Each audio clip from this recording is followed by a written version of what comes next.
नमस्कार साथियों और विद्यार्थियों। इस वीडियो के अंतर्गत हम गीतिका छंद की परिभाषा और उसके कुछ उदाहरणों के संबंध में पढ़ेंगे। परिभाषा समझने से पहले हम मात्राओं की पहचान के संबंध में संक्षिप्त जानकारी प्राप्त कर लेते हैं।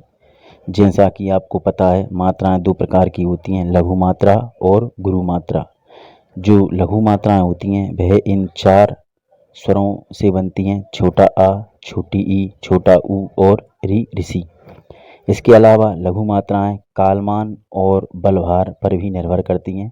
कालमान अर्थात उच्चारण में लगने वाला समय और बलभार अर्थात उच्चारण में लगने वाला जोर। मान लीजिए कोई अक्षर है जिसके उच्चारण में कम समय लग रहा है या कम जोर लग रहा है, तो उसे हम लघु मात्रा की गिनती में लेंगे, चाहे उस पर मात्रा भले कोई सी भी हो। और गुरु मात्राएं बनती हैं इन चारों स्वरों को छोड़कर शेष जो स्वर होते हैं, जैसे बड़ा आ, बड़ी ई, बड़ा ऊ, ए, ऐ, ओ और औ से। इसके अलावा गुरु मात्रा अंग से भी बनती है और विसर्ग आहा से भी बनती है। इसके अलावा गुरु मात्रा कालमान और बलभार पर भी निर्भर करती है। कालमान अर्थात लगने वाला समय, बलभार अर्थात लगने वाला जोर। जैसे किसी अक्षर को गाते समय यदि उस पर ज़्यादा समय लग रहा है या ज़्यादा जोर लग रहा है, तो उसे हम गुरु मात्रा में गिनेंगे, चाहे उस पर मात्रा कोई सी भी लगी हो। आइए अब हम इस छंद के दूसरे चरण में मात्राएं लगाते हैं।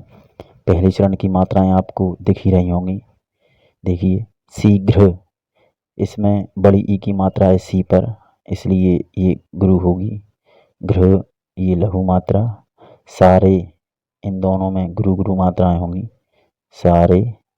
दुर्गुणों, देखिए इस दुर्गुणों में ये गा के ऊपर रा की रेफ है, तो ये संयुक्त अक्षर का काम कर रहा है और संयुक्त अक्षर के पहले जो अक्षर आएगा वो गुरु मात्रा वाला होगा, इसलिए दू पर हम गुरु मात्रा लगाएंगे और इस पर लघु मात्रा और णों पर गुरु मात्रा। को पर गुरु मात्रा, दू पर गुरु और रा पर लघु। हमसे हा और माँ पर लघु लघु, से पर गुरु। कीजिए, की पर गुरु, जी पर लघु और ए इस पर गुरु मात्रा होगी। शेष दोनों चरणों में आप स्वयं मात्राएं लगाने का प्रयास करें। इसमें एक शब्द आया है ब्रह्मचारी, इसकी मात्रा मैं आपको बता देता हूँ, इसमें थोड़ी आपको दिक्कत आ सकती है। ये ब्र, हा और मा संयुक्त अक्षर हैं और ये चारी। इन चारों अक्षरों में गुरु गुरु मात्राएं होंगी। इन नियमों के अनुसार इन चारों अक्षरों में गुरु गुरु मात्राएं होंगी। शेष में आप स्वयं मात्राएं लगाने का प्रयास करें।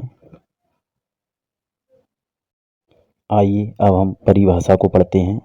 यह एक मात्रिक समछंद है। मात्रिक इसलिए कह रहे हैं क्योंकि यह मात्राओं पर आधारित है और सम से यहाँ आशय है इसके सभी चरणों में, अर्थात इसके चारों चरणों में समान समान मात्राएं होती हैं। इसमें चार चरण या पाद होते हैं, दिख ही रहे होंगे आपको, पहला, दूसरा, तीसरा और चौथा। इस तरह इसमें चार चरण होते हैं। प्रत्येक चरण में 14 व 12 की यति या विराम से 26-26 मात्राएं होती हैं।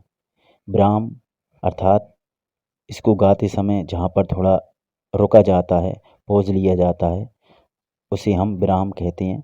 तो मैं आपको गाकर इसका विराम बता देता हूँ। हे प्रभु आनंद दाता, ज्ञान हमको दीजिए, शीघ्र सारे दुर्गुणों को दूर हमसे कीजिए। लीजिए हमको शरण में, हम सदाचारी बने, ब्रह्मचारी धर्म रक्षक वीर व्रतधारी बने। इस तरह आपने देखा होगा जहाँ जहाँ मैंने कॉमा लगाया है वहाँ वहाँ हमने विराम लिया है।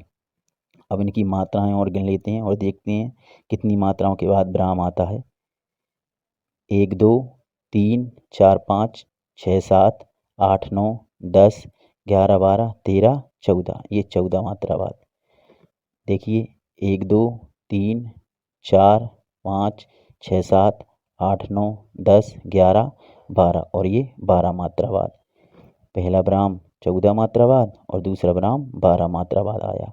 दूसरे में भी गिन लेते हैं 1 2 3 4 5 6 7 8 9 10 11 12 13 14। दूसरे में भी 14 के बाद ब्राह्म आगे 1 2 3 4 5 6 7 8 9 10 11 12।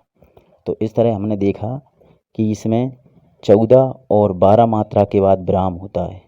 इस तरह 14 और 12 मात्रा के बाद विराम होने से इसमें कुल 26 मात्राएं होती हैं। 14 और 12 26, और दूसरे चरण में भी 14 और 12 26 मात्राएं होंगी। इसी तरह तीसरे चरण में और चौथे चरण में 14 और 12 की यति से 26 मात्राएं होती हैं। परिभाषा में एक और लाइन है, प्रत्येक चरण के अंत में लघु और गुरु होता है। देखिए दीजिए, जी लघु है और ए गुरु है। कीजिए, कीजिए में जी लघु है, ए गुरु है। बने, बने में व लघु है और ने गुरु है। इसमें भी बने ब लघु है और ने गुरु है। इसके अलावा यहाँ पर गीतिका छंद के कुछ और अन्य उदाहरण भी दिए गए हैं, आपको दिखाई दे रहे होंगे। जैसे साधु भक्तों में सुयोगी संयमी बढ़ने लगे। अगला उदाहरण है, मातृभूषी मातृभू है अन्य से तुलना नहीं। इसके अलावा एक और है, रत्न रवि कलधारी के लग अंतरनीय गीतिका। तो आप इन चारों उदाहरणों में से जो आपको उचित लगे आप उसे याद करके लिख सकते हैं। और उदाहरण को याद करने से पहले अगर आप उसका भावार्थ समझ लें तो वह आपको लंबे समय तक याद रहेगा। अंत में आप सभी का धन्यवाद। जय हिंद।